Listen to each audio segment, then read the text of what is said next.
báyìí náà ni ó báyìí náà ni àní báyìí náà lérè wa àti sọ pé báyìí náà ni àní báyìí náà lérè wa Bísí Ológe Show lè tó Alábí Akẹ́wà jẹun bẹ́ẹ̀ bá ti gbé síbẹ̀ Jíbọ́lá ẹ fi sílẹ̀ bẹ́ẹ̀ ẹ̀hún ẹjọ́ wà bẹ́ẹ̀ ẹ̀hún ẹ má gbé kúrò Jíbọ́lá o tóró ń kọ́ nínú gbọ́n òye ń bẹ níbẹ̀ Jíbọ́lá Bísí Ológe Show lè tó báyìí náà ni o.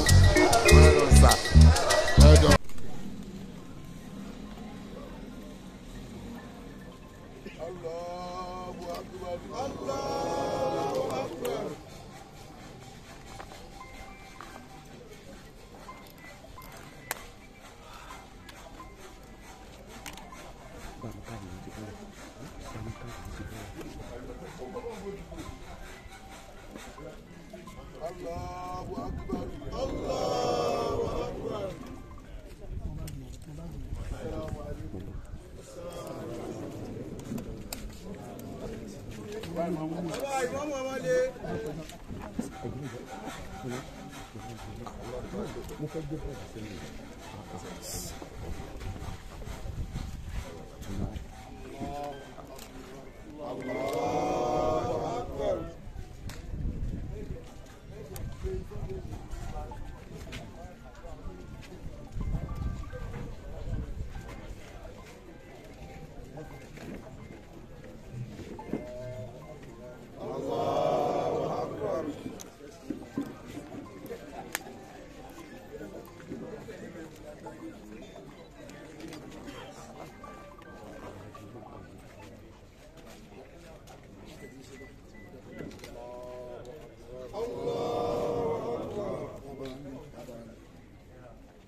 Allahu Akbar. Allahu Akbar.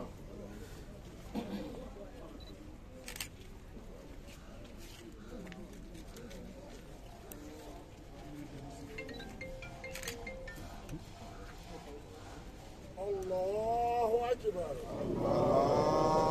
Akbar.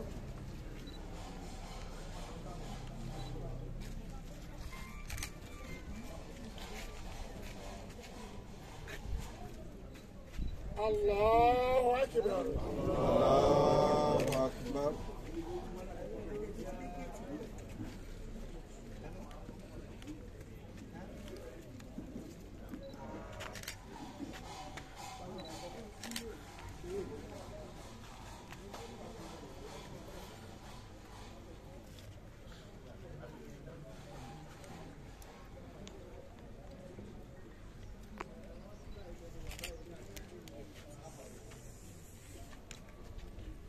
Allahu Akbar. Assalamu alaikum wa rahmatullah.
Afa ẹ jọ̀ọ́ sà, ẹ jọ̀ọ́ sà, ẹ jọ̀ọ́.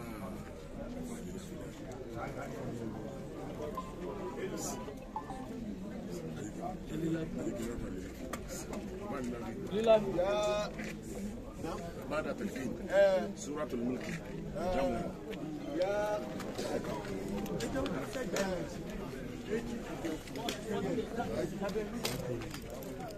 صلوا على النبي الكريم صلوا على النبي الكريم صلوا على النبي الكريم ẹ̀dá jẹ́ kí a farabalẹ̀ nígbà tó wá kí a farabalẹ̀ kí a lè gbọ́ ara wa yé dáadáa.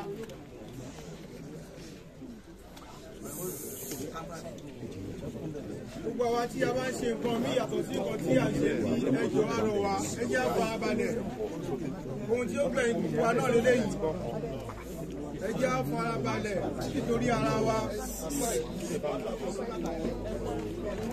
Ẹ má jà pariwo láàyè yìí.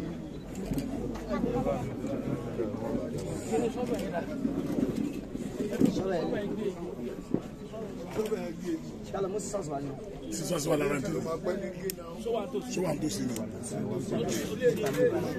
every blade gé wọ́n ti gé.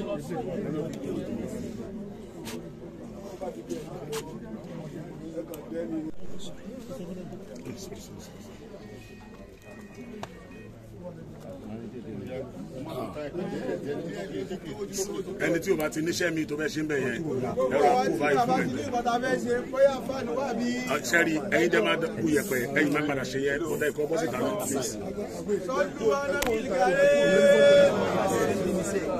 tó bá ti níṣẹ́ ń bí tẹ̀ bá ti níṣẹ́ ń bí máa wọlé jẹ́gẹ́ ní bọ́sì tàbí.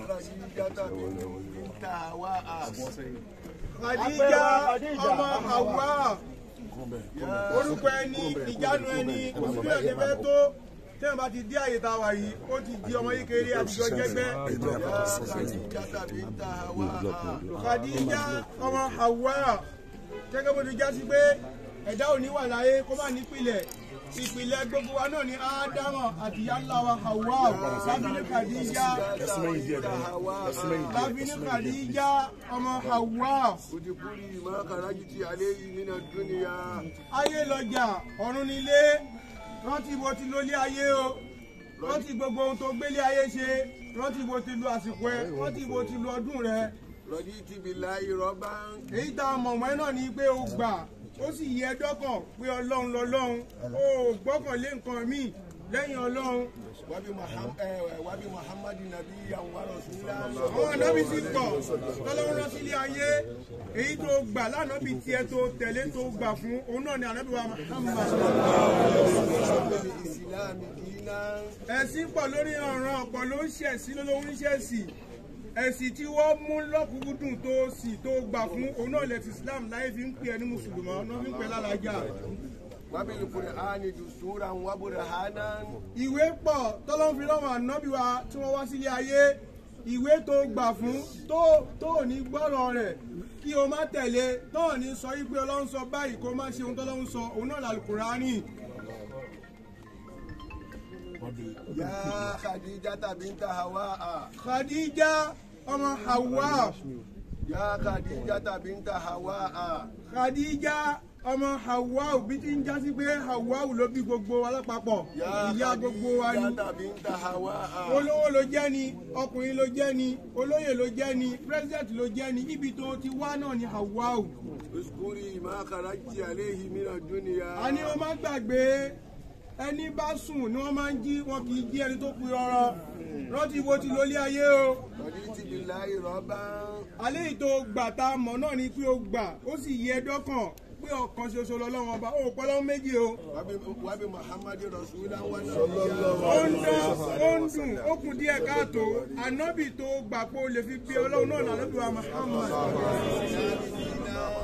o ti torí ìṣòro o ti torí ìdààmú kí fún o jẹ́ ìyá gan bẹ́ẹ̀ la àmọ́ ẹni ìyá ìwé àmọ́ ẹni ìyá kíyà alájà la mọ̀ ẹ́ sí nígbà tó wà láyé o tún kú sórí ẹ̀sìn islam náà ló ṣe tó fi kú o. wàbí káàbà ti kìbùlá dán. ibùdójúkọ rẹ tó máa ń kírun gbogbo àmì ìwò tọ́lọ́run fún ẹ nílé ayé tòun ti bó ṣe pọ̀ tó náà ó yẹ ó gbò ó sí lọ́hun tó fi jáde láyé ni ibùdójúkọ náà ni Kaaba. Allahumma. Ọlọ́run o. Anta alladhi khalaqtaha. Ìwọ ló dá Khadija ọmọ Hawa ẹnì kọ́kọ́ ló dá o. Wa razaqtaha. Gbogbo ohun tó gbogbo jíjẹ mímu ẹ̀ nílé ayé ìgbòkègbodò rẹ̀ níná lílo rẹ̀ ìwọ ló ṣe é fún Ọ̀ṣun kọ́ ló ṣe é fún Ọya kọ́ ló ṣe é fún. Wa anta amataha. Ẹni tó bá dá sílé ayé àwáyé lọ ò sí gbogbo ọlọ́wọ́ sílé ayé gbogbo náà la máa lọ. Ọjọ́ rẹ̀ ló pé oṣù kọ́ ló pàdíjà àjẹ́ kọ́ ló pàdíjà èmèrè kọ́ ló pàdíjà wọ́n ló mú sọ́dọ̀. Wa anta tuhyiha wa tawahhaha. Bó ti wá kú táwọn gbà kó kú yìí nínú ìsìlámù ó sùn ni ìwọ náà ló tún padà jí dìde lọ́jọ́ gbèdé àlùkìyámọ̀. Anta alamu bisirriha wa alaniyatiha. Ìta rẹ̀ là ń sọ yìí nípa làájà ni kì í ṣe ìyá gan èyí tó yé wa ta mọ̀ọ́mọ̀nu ṣùgbọ́n kọ̀ọ̀kan rẹ̀ ó yé wọn lọ́wọ́ o. Nǹkan náà tí mo kù sí náà tàn ká máa rọ̀ fún náà. Bá a ti mọ̀ táwọn wíjáde tí gbogbo ayé ń gbọ́ pé ìyá rẹ̀ nìyá wa alájà ni kì í ṣe ìyá gan tó bá jásí pé bẹ́ẹ̀ náà lórí lọ́dọ̀ rẹ̀ Ọlọ́run. Fàṣídì fi hasana ti àyà Rabbana. Ẹ̀san tó máa fi ń sọ̀wọ́ ẹni re táyé fi máa ń mọ̀ tó bá kú láyé tọ́pẹ́ ni re ní lágbájá yìí Ọlọ́run má fi dùyà wa Khadija.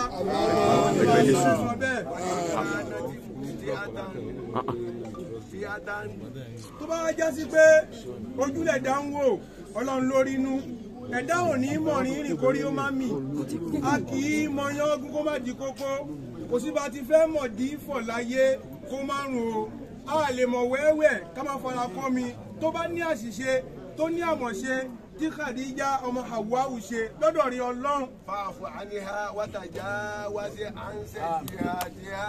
Àforíjì rẹ̀ àánú rẹ̀ lèyàn fi rí kẹ́ rẹ̀ òun sí lọ́hùn kọ́ o mo mọ̀ àwẹ̀ gbà kọ́ o mo mọ̀ ọ̀run kíkọ́ o Ọlọ́run jẹ́ kí Khadija ọmọ Hawwa'u ọlọ́njọ́ ránú rẹ̀ gbà. Ilé àkọ́kọ́ leléyìí lẹ́yìn ìgbà tó ti papòdà tó ti pa fùrọ̀dé tó ti ń jẹ́ orúkọ àjẹrọ̀run àbẹ̀gbé Ọlọ́run má fúnlẹ̀ sàárè mọ́.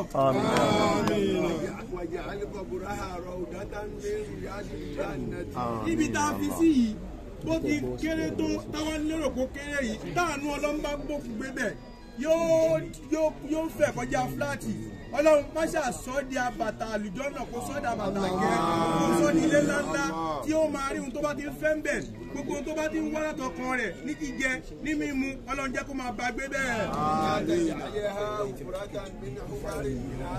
Bóyá tó wá kéré tó yìí Ọlọ́run bá ṣe tán láti bá ẹ̀dá wí pẹ̀lú àwọn iṣẹ́ rẹ̀ tó ṣe láyé Ọlọ́run tó ṣe tán láti fẹ́ lo ìjẹ́ Ọlọ́run lé òkú lórí ó tún wá fún jù báyìí lọ tó kú bá ti wọnú sàárè táwọn ẹbí padà lẹ́yìn ẹ̀ táwọn ará padà lẹ́yìn ẹ̀ ìyá bẹ́ẹ̀ fún un Ọlọ́run má fìyà jẹ Khadija Ọlọ́run má sọ ilé yìí má sọ ọ́ di ilé iná tí ó tún máa rí nira tí ó máa rí dààmú tí ó máa rí wàhálà níbẹ̀.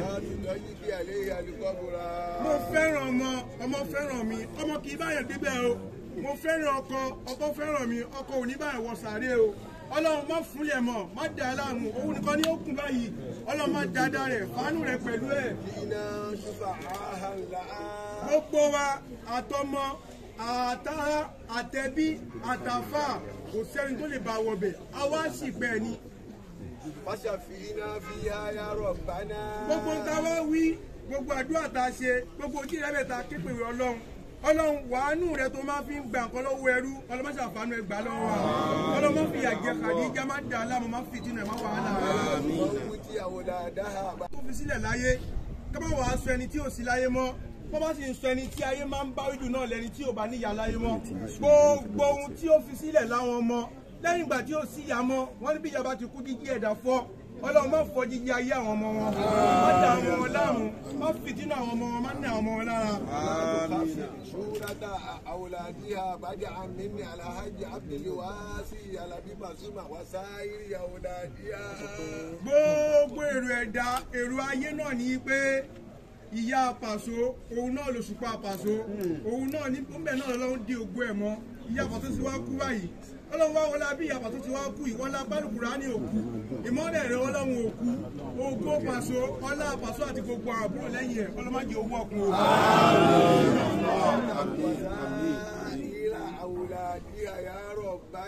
látòrí Paso bẹ́ẹ̀ bá ń wí bẹ́ẹ̀ mí ẹlòmíì tó ń dárò látànú pé ó mà ṣe òun bá Paso káànú báwo lọ́rọ̀ Paso ṣe fẹ́ rí báyìí ọba tó dá Paso tó kàn ní kó tara Khadijatu jáde ó ní ohun tó fẹ́ fi ṣe bí Khadija ṣe wá kú yìí ọlọ́run òkú Al-Kùránì òkú àánú ọlọ́run òkú ìyanu ọlọ́run òkú òkìkí Paso àti gbogbo àwọn àbúrò lẹ́yìn ẹ̀ ọlọ́mọdé òkú láéláé. bí ẹ bá ṣe bá ti ṣe èyí òun náà ní ládàá ó lẹ́sàn-án tí ó gbà àtọkùnrin wa àtobìnrin wa tá a fi fẹ́ tọ́lọ́run lára Paso tá a fi ṣe ohun tá a ṣe èyí ọlọ́mọdé wa ńlá dá o. الذي بيده الملك وهو على كل شيء قدير الذي خلق الموت والحياة ليبلوكم أيكم أحسن عملا وهو العزيز الغفور الذي خلق سبع سماوات طباقا ما ترى في خلق الرحمن من تفاوت فارج البصر حتى يأتي الفتور ثم ارجع البصر مرتين ينقلب إليك البصر خاسئا وهو حسير ولقد زينا السماء الدنيا بمصابيح وجعلناها رجوما للشياطين وأعتدنا لهم عذاب السعير وللذين كفروا بربهم عذاب جهنم وبئس المصير إذا ألقوا فيها سمعوا لها شهيقا وهي تفور تكاد تميز من الغيظ كلما ألقي فيها فوج سألهم قالوا بلى قد جاءنا نذير فكذبنا وقلنا من نزل الله شيء وقالوا لو كنا نسمع أو نعقل ما كنا في أصحاب السعير فاعترفوا بذنبهم فسوقا لعذاب السعير إن الذين يخشون ربهم وأسيروا قولكم أو اجهروا به إنه عليم بذات الصدور ألا يعلم من خلق وهو اللطيف الخبير هو الذي جعل لكم الأرض سبيلا فامشوا في مناكبها وكل رزق وإليه النشور آمنتم في السماء أن يخسف بكم الأرض فإذا هي تمور أم أمنتم في السماء أن يرسل عليكم حاسبا فستعلمون كيف نذير ولقد كذب الذين من قبلهم وكيف كان نذير أولم يروا إلا الطير فوقهم صافات ويقولن أنهن إنه بكل شيء بصير آمنا الذي وعدنا لكم يحكم الرحمن إن الكافرين إلا في غرور آمنا الذي يسوء نفسك فوق الذي يسوء والنفور أفمن يسوء البلاء ومن كان آمن يسوء على صراط مستقيم قل هو الذي جاءكم وجعل السمع والأبصار والأفئدة قل هو الذي سعاكم بأمر وإليه ترجعون ويقولون هذا موعد